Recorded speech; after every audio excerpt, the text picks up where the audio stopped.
Assalamualaikum warahmatullahi wabarakatuh. Apa khabar kepada saudara-saudaraku yang melayari IG dan Facebook Khalifah Bangkit DJ Irwan Shah. Pagi ini kita kembali bertemu untuk kita bicarakan sesuatu yang sangat penting untuk kita renung dan kita fikir-fikirkan.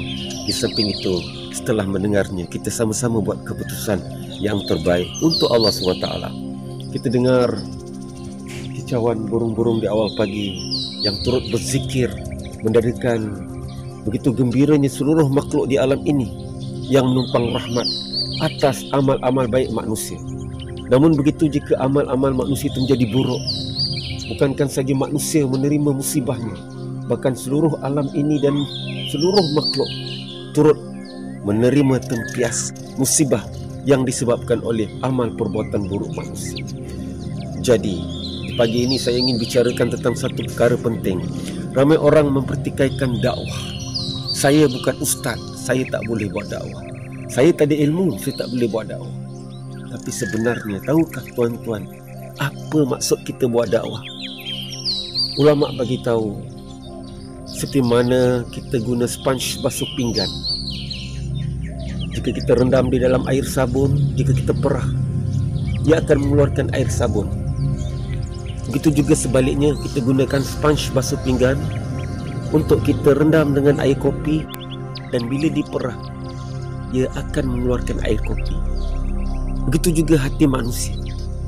Sekiranya sepanjang kehidupannya tidak ingin berbicara tentang kebesaran Allah, tentang kehebatan Allah, lihat langit yang terbentang luas berwarna biru bergantung tanpa tali, kita kaitkan dengan keagungan Allah, betapa hebatnya ciptaan Allah.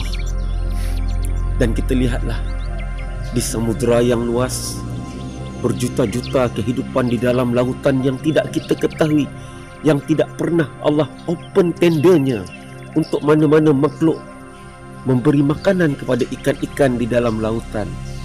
Namun begitu, tidak ada ikan yang mati kelaparan, sedangkan kita gaji ribuan ringgit hanya membela berapa ekor ikan dalam akuarium kita. Bila tiba musim PKP, berapa ramai orang yang menerima akibatnya. Ikan-ikan di dalam akuarium pun turut mati. Begitu miskinnya manusia dan begitu lemahnya kuasa makhluk yang tidak boleh melawan betapa hebatnya kekayaan dan kekuasaan Allah yang tidak bergantung dengan mana-mana makhluk. Bicara seperti inilah yang Allah SWT janjikan.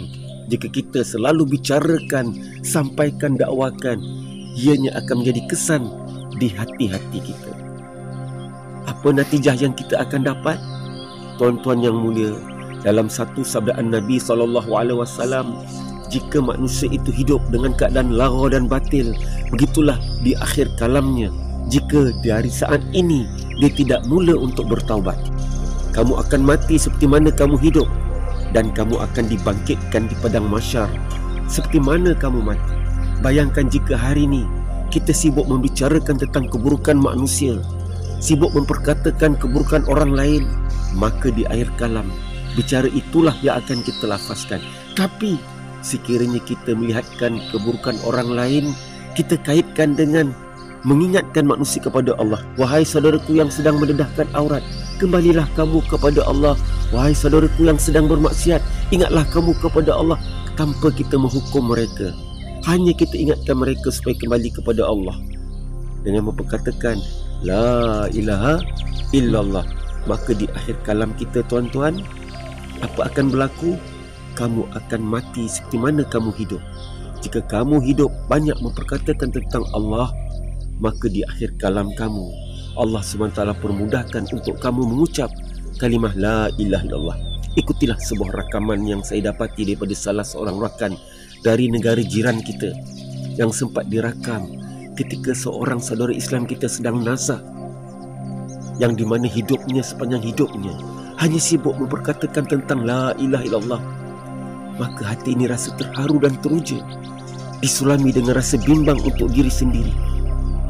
Adakah saya, tuan-tuan, akan diberi peluang yang sama oleh Allah untuk mengucapkan kalimah yang sama ketika sakaratul maut datang menjengah? Oleh itu saya menyeru, mulai saat ini, marilah kita hentikan bicara tentang keburukan orang. Henti-hentikanlah bicara untuk mendedahkan keaiban orang. Tetapi bila kita diuji oleh Allah melihat keburukan saudara Islam kita, maka berserulah kita menyeru mereka kembali kepada Allah.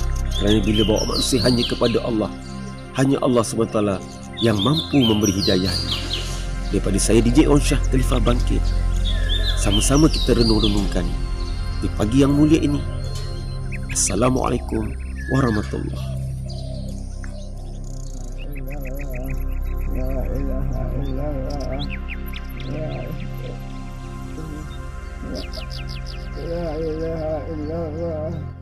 Beginilah keadaan kita setiap manusia ketika berhadapan dengan sakaratul maut.